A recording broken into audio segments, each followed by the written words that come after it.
In the hallowed, hushed confines of a U.S. Senate hearing room, an electric current of political tension crackled, so thick you could almost taste it.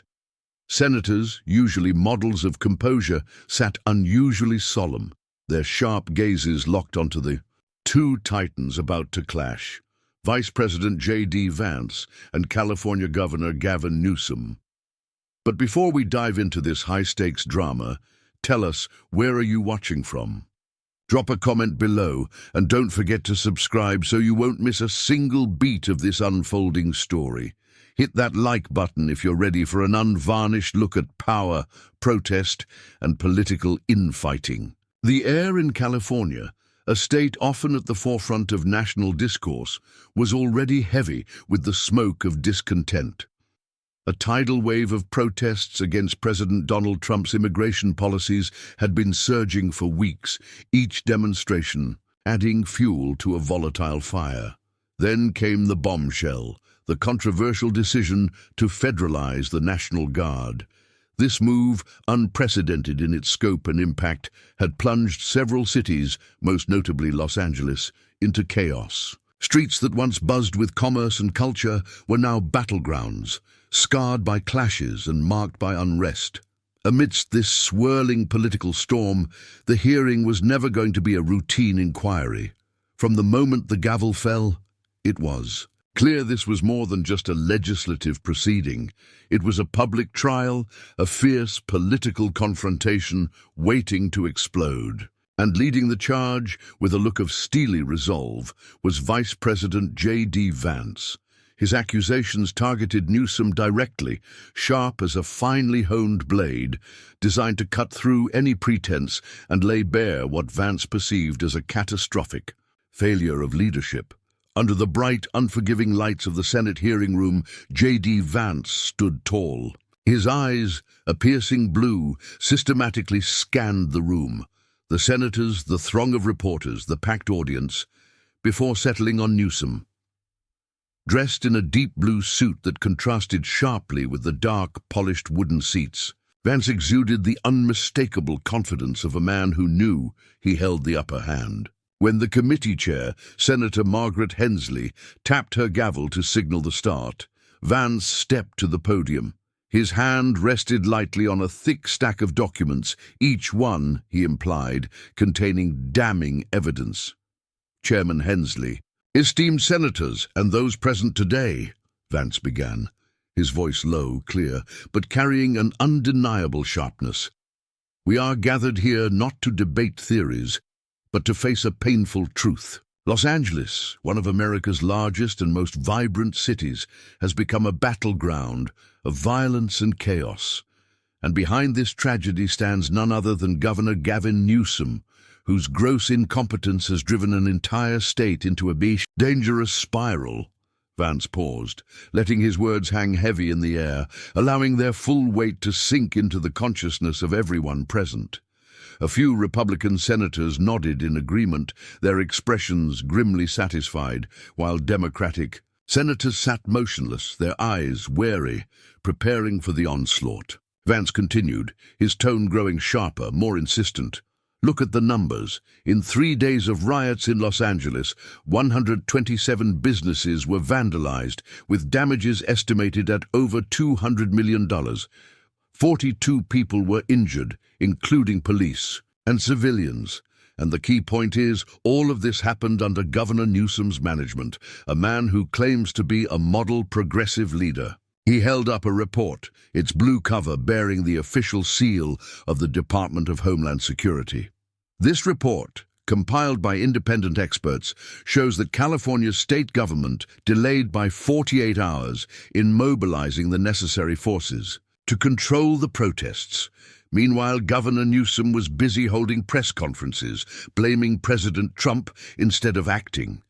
This is not leadership, ladies and gentlemen. This is irresponsibility. The room buzzed with murmurs, a ripple of unease spreading through the audience. Vance didn't stop. He directed his gaze toward Newsom, who sat with a stern expression but couldn't entirely hide the tension coiling within him. The room, still vibrating with the echoes of Vance's scathing accusations, hushed as Governor Gavin Newsom rose. From his seat, he strode toward the witness podium with a steady, unhurried gait, his eyes sweeping across the Senate chamber.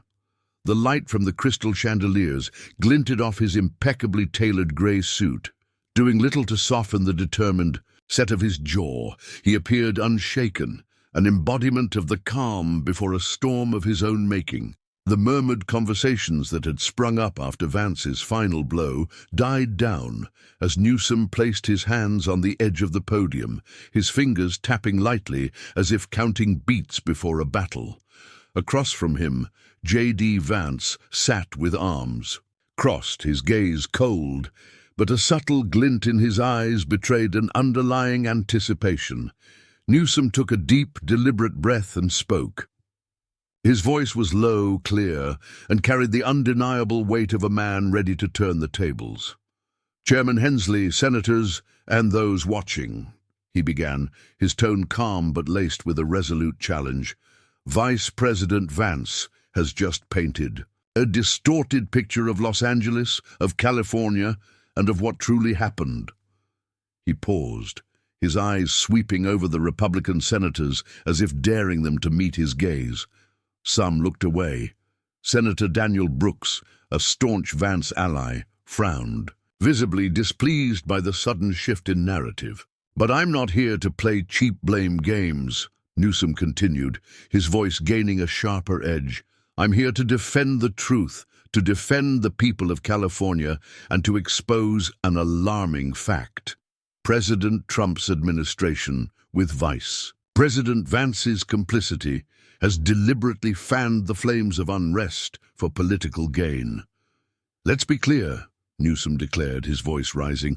"Los Angeles didn't descend into chaos on its own. It was pushed into this state by an illegal and reckless decision by President Trump, federalizing the National Guard without California's consent. This wasn't a rescue operation. It was an assault on state rights, a direct violation of the 10th Amendment of the U.S. Constitution." He held up a thin document, its white cover bearing the seal of the California Governor's Office. "This document records every request for assistance California sent to the federal government before the protests escalated.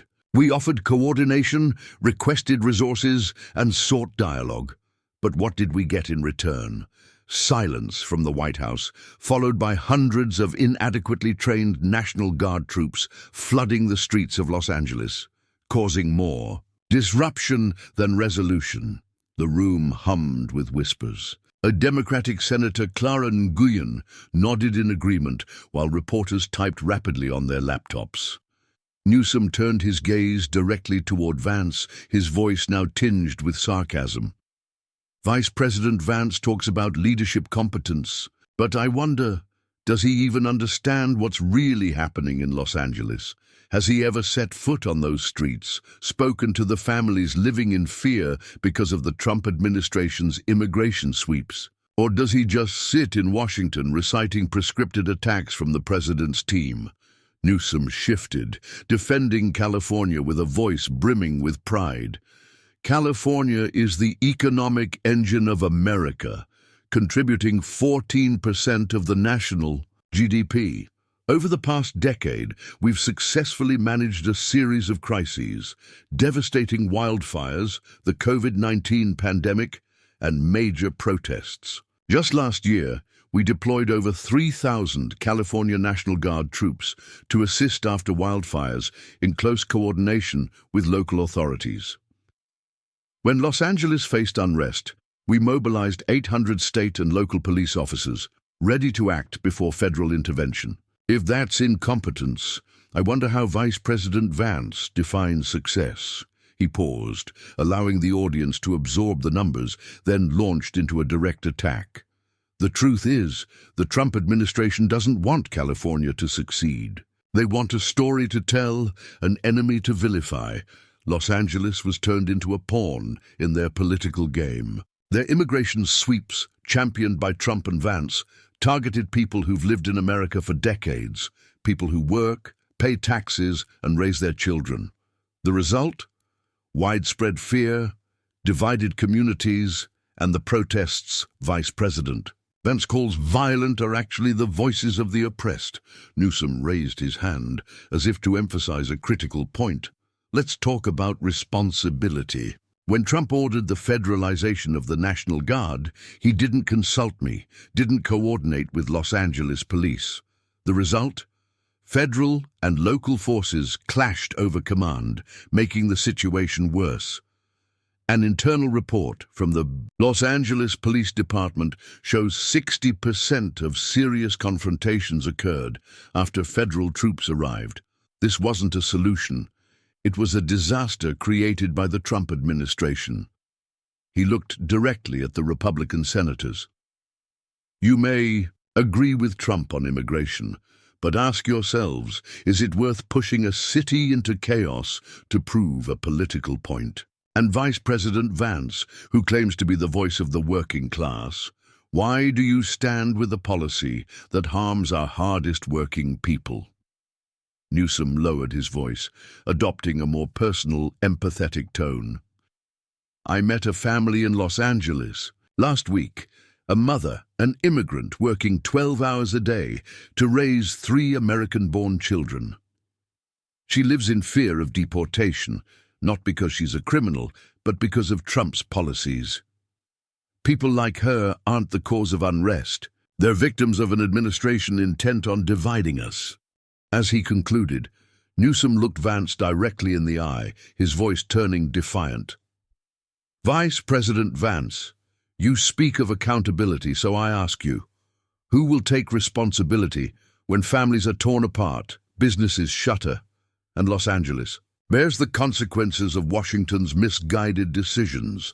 California won't stay silent. We will sue the Trump administration for this illegal action, and we will protect our people, no matter what you say. The atmosphere in the Senate hearing room vibrated with tension, taut as a string stretched to its absolute limit. Senators, though accustomed to fiery debates, sat upright, eyes glued to the witness podium, where J.D. Vance and Gavin Newsom now prepared for a direct exchange, a head-to-head confrontation that promised to dissect every accusation and every defense. Chairman Hensley, her expression stern, tapped her gavel to signal for Vance to begin his questioning. Vance stood, adjusted his tie with a meticulous gesture, his razor-sharp gaze fixed squarely on Newsom.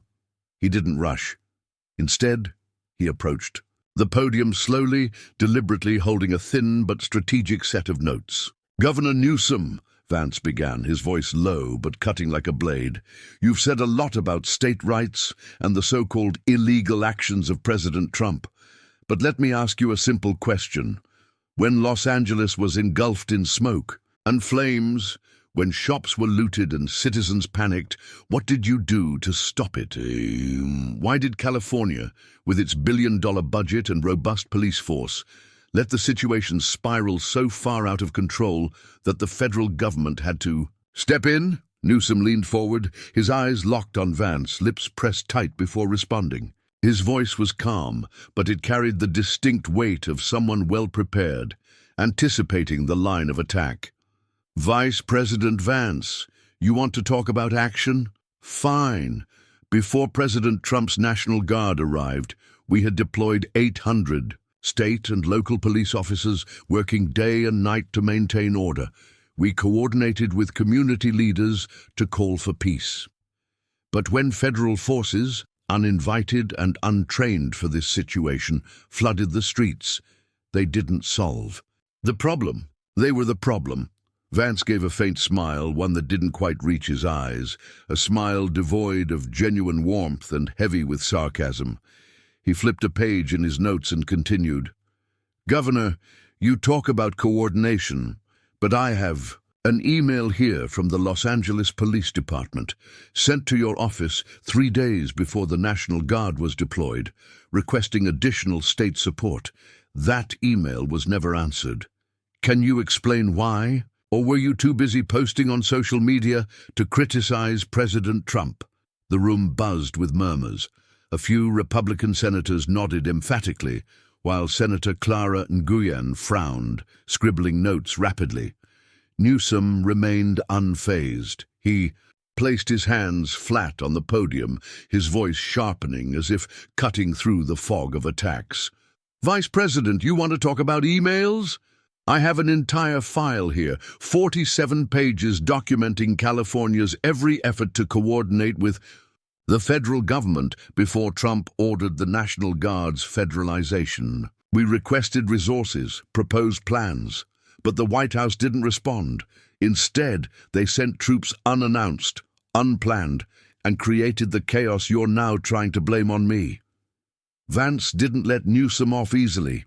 He stepped half a step forward, his voice lowering but full of pressure. "Governor, you're dodging the question. I'm not asking about what you did before. I'm asking about the first day of the riots, when videos spread on X showing protesters smashing windows and setting cars on fire. Where were you then? Why wasn't a stronger police force deployed immediately? Or did you think calling for peace on TV was enough to stop the mob?" Newsom gave a short, dry laugh, entirely devoid of humor. He shook his head, then looked straight at Vance, his eyes piercing. "You want to talk about social media videos, Vice President? I saw those videos too. And I saw something else. National Guard troops under Trump's orders pushing protesters into corners, sparking clashes. You want to know where I was? I was at the Emergency Operations Center, working with the Los Angeles police chief to ensure no one died. Meanwhile, your president was posting, calling protesters troublemakers and pouring fuel on the fire." A Democratic senator clapped, but Chairman Hensley cut it off with a swift gavel tap. Vance, unshaken, held up a chart. "Governor, here's data from the Department of Homeland Security. 70% of the violence in Los Angeles occurred in areas where local police had a minimal presence. You talk about 800 officers, but where were they when businesses were looted? Can you deny that your lax immigration policies encourage protesters to feel they could act without consequences?" Newsom fired back immediately, his voice brimming, with passion yet perfectly controlled. "You want to talk about data, Vice President? I have my own. A UCLA report shows 85% of protesters in Los Angeles were U.S. citizens, not immigrants. They protested because of ICE's ruthless sweeps, targeting their neighbors, their co-workers. You want to blame my policies, fine, but look, in the mirror, you ignited this outrage with divisive, unjust policies." Vance shook his head as if disappointed. "Governor, you're good at speeches, but you're dodging responsibility. The American people want to know, what will you do to fix Los Angeles? Or are you just going to sue the president and appear on TV?" Newsom leaned forward, his eyes blazing with conviction. "Fix Los Angeles? We're doing that, Vice President. We're rebuilding communities, supporting businesses, and protecting everyone's rights. But you and President Trump are sabotaging those efforts. If you truly want to help, pull the National Guard off our streets and let us work." The light in the Senate hearing room seemed to dim, overshadowed by the heat of the clash between J.D. Vance and Gavin Newsom. The air was thick, as if every word spoken carried the undeniable weight of a punch landed. Senators, accustomed to fierce debates, still couldn't tear their eyes from the witness podium where a new phase of the hearing was about to unfold. Chairman Margaret Hensley, with a stern but unwavering demeanor, tapped her gavel lightly to move to the next phase, testimony from additional witnesses. These individuals, from distinct and often opposing perspectives, were poised to shed new light on the chaos in Los Angeles, clarifying or further complicating the picture painted by Vance and Newsom's sharp words. First to approach was Colonel Rachel Torres, commander of a federal National Guard unit deployed to Los Angeles. She stepped to the podium, her uniform crisp, her posture disciplined, her eyes calm, but betraying the subtle tension of someone about to speak truth to power. When Senator Daniel Brooks, a staunch ally of Vance, posed a question, her voice rang clear. Colonel Torres, Brooks began, his tone expectant, can you describe the actual situation when your forces arrived in Los Angeles? Did California's state government support your efforts? Torres took a deep breath, her gaze momentarily sweeping over the assembled senators before answering. Senator, when we arrived, the situation was already tense. Protesters were blocking major streets, and there were reports of clashes with local police. But the biggest issue was the lack of clear information from the state government. There was no unified command, no coordinated plan. We had to adapt on our own, which led to some misunderstandings with local forces.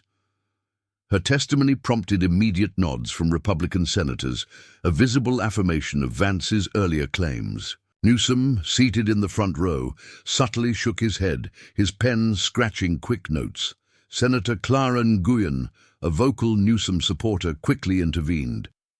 Colonel, she pressed, her voice sharp, you mentioned lack of coordination, but did you receive any specific guidance from the federal government before deployment, or was your unit simply sent in without a plan?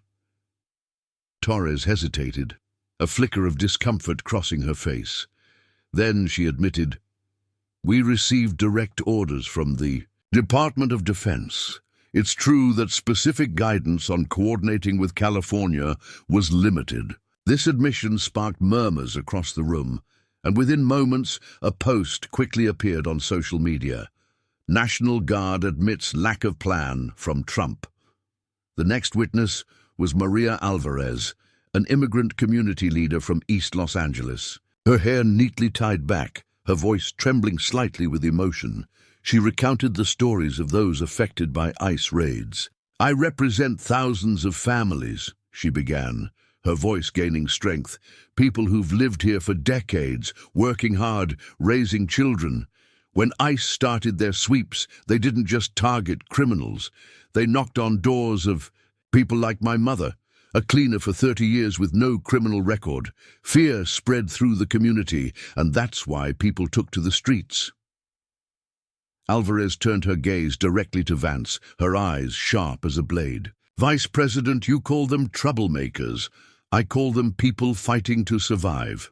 Alvarez's testimony drew immediate applause from Democratic senators, but Vance maintained a cold expression, scribbling notes. Senator Brooks pressed her, Miss Alvarez, do you deny that some protesters engaged in violence, destroying property? Alvarez responded firmly, I don't condone violence, but I understand why people are angry. When you're treated like a criminal in your own home, what do you do? Her powerful response silenced the room, and a viral post spread like wildfire. Maria Alvarez speaks for the heart of immigrants. The final witness was Lieutenant James Carter, a Los Angeles police officer present at the scene during the chaotic days. Tall and with a deep, resonant voice, he recounted, we worked around the clock, trying to keep the peace. But when the National Guard showed up, things got complicated. They weren't familiar with LA's urban terrain, and some of their actions, like using tear gas in densely populated areas, escalated the crowd rather than calming it. Carter glanced at Newsom as if seeking solidarity. We requested additional resources from the state, and the governor provided them immediately. The feds! They just made things messier, Senator Nguyen seized the moment. Lieutenant, you said the National Guard made things worse. Can you provide a specific example? Carter nodded. There was an incident in Skid Row where the Guard blocked the street without notifying us. This funneled protesters into a dead end, leading to a clash that injured 3 people. With coordination, we could have avoided that.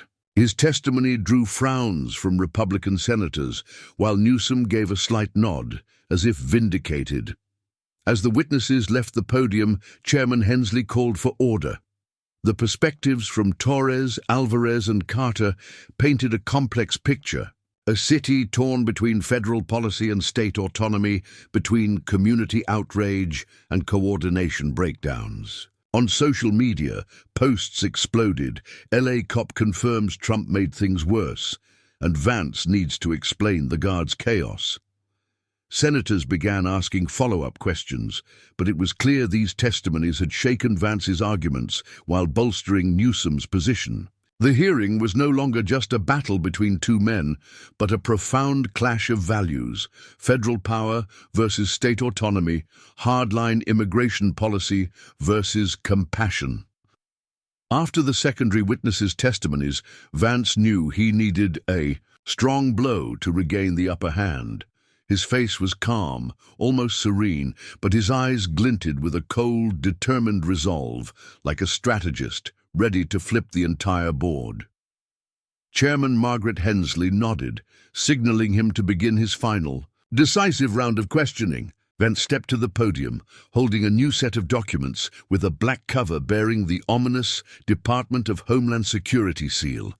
He looked straight at Gavin Newsom, his voice low but sharp as an arrow. "Governor Newsom," Vance began, his words cutting through the residual murmurs in the room. "You've spent hours talking about California's efforts, about compassion, about state rights. But I want to bring everyone back to an undeniable truth. Los Angeles became a battlefield under your leadership. And I have evidence showing you knew the situation would escalate, but chose to stand on the sidelines." The room fell silent. Every eye fixed on the podium. Newsom furrowed his brow, his grip tightening on his pen, clearly feeling the weight of the accusation. Vance held up a sheet of paper, his voice growing sharper, each word a calculated strike. "This is an internal report from the California governor's office leaked 2 days ago. It shows you received warnings from the Los Angeles Police Department about the rising risk of violence 3 days before the protests spiraled out of control. But what did you do? No increased forces, no urgent federal assistance requested. Instead, you held a press conference to attack President Trump. Governor, is this how you lead?" Murmurs spread across the room. Senator Daniel Brooks smirked, while Senator Clara Nguyen shook her head, whispering urgently to a colleague. Newsom stood, his eyes blazing, but his voice remained remarkably calm, a testament to his composure. "Under fire. Vice President Vance, you're trying to paint me as irresponsible, but you've overlooked a key detail. That report, if you read it closely, also states, we requested additional federal resources, not troops, but logistical support." The White House didn't respond. Instead, Trump sent the National Guard unannounced, uncoordinated, and turned Los Angeles into a political battlefield. Vance didn't let Newsom escape. He flipped another page in his documents, his voice lowering, each word now like a hammer. "Strike. Governor, you talk about coordination, but let me show you something else." He held up a short video clip, which was immediately projected onto the room's large screen. The footage appeared. A crowd of protesters in Los Angeles smashing store windows, while a small group chanted anti-immigration policy slogans. Vance paused the video, staring intently at Newsom. "This video, publicly posted on social media, shows protesters acting violently under your management. Can you stand here and say this is the federal government's fault? Or will you admit that California's lax immigration policies enabled these actions?" The audience in the room held their breath. Republican senators applauded, while Newsom clenched his fists, clearly cornered. He responded, his voice filled with passion but still controlled. "Vice President, you cherry-pick a video to tell your story, but you ignore the context. Those in the video don't represent the thousands of peaceful protesters who took to the streets to protect their families from ICE raids. You want me to take responsibility? Fine. But ask Trump, why did he order the Guard to use aggressive tactics, pushing people into desperation? That's the real spark." Vance smiled, a cold, triumphant smile, and delivered his final crushing blow. "Governor, talk about peaceful. But I have another document from the Los Angeles Police Department itself, showing 25% of those arrested during the protests were linked to extremist groups previously flagged. You were informed about these groups, but took no action. That's not leadership, that's neglect of duty. He paused, staring at Newsom, allowing his words to sink in. The American people deserve to know. Why did you let Los Angeles descend into chaos? And why do you still refuse to admit your mistakes? The room erupted in applause from the Republican side. Senator Brooks stood, shouting, "That's right!" Newsom, for the first time, seemed shaken. He opened his mouth to retort, but Chairman Hensley banged her gavel, calling for order. "Governor, you'll have a chance to respond later," she said. But Newsom's eyes showed he knew he'd lost ground. Some Newsom supporters fired back. "This is Trump's dirty political game," as Chairman Hensley banged her gavel to close the hearing. The Senate chamber still vibrated with the aftermath of the fierce confrontation. J.D. Vance left the podium with a confident gaze, his victory cemented by his final strike against Gavin Newsom. Meanwhile, Newsom, though cornered, maintained a resilient facade, his eyes promising a fight far from over. The room slowly emptied, but the whispers of senators and the incessant clacking of reporters' keyboards echoed, spreading the story worldwide through social media. The debate didn't resolve the unrest in Los Angeles, but it lit a fuse for the next battle. California, under Newsom's leadership, filed a lawsuit against the Trump administration. This is just the beginning of a story that continues to unfold. In the courtrooms and political arenas, what are your thoughts on this dramatic hearing? Who do you think presented the stronger case? Let us know in the comments below. If you found this analysis compelling, don't forget to like this video, share it with your friends, and subscribe for more in-depth stories and analyses. Your support helps us bring you the full picture without bias or filter.